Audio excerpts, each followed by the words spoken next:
টানা ৮ মাসের পতনের পর হঠাৎ করেই এপ্রিলে বাংলাদেশের রপ্তানি আয়ে ৩২.৯২% প্রবৃদ্ধির সংখ্যাটা নিঃসন্দেহে চমকপ্রদ।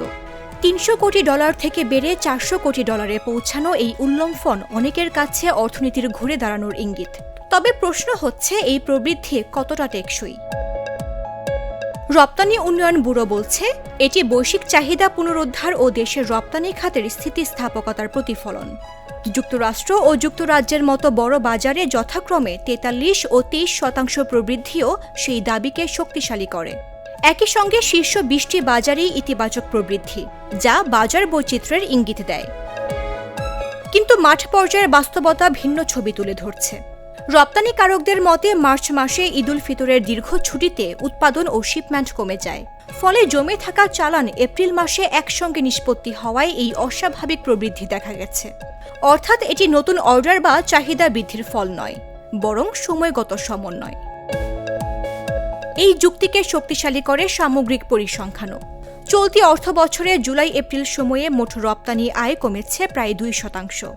তৈরি পোশাক খাতেও 10 মাসে আয় কমেছে 2.82%। অর্থাৎ এক মাসের উল্লম্ফন দীর্ঘমেয়াদী প্রবণতা বদলে দেয়।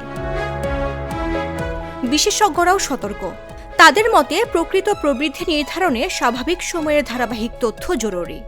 সাময়িক ধাক্কা বা ছুটির প্রভাব বাদ দিয়ে ট্রেন্ড বিশ্লেষণ না করলে ভুল সিদ্ধান্তের ঝুঁকি থাকে। সব মিলিয়ে এপ্রিলের রপ্তানি প্রবৃদ্ধি নিঃসন্দেহে ইতিবাচক সংকেত দিলেও এটিকে স্থায়ী পুনরুদ্ধার বলা এখনই তাড়াহুড়া হবে।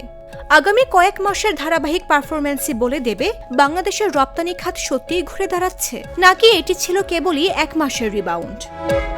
মামদুহা রাইসা, জাগো নিউজ।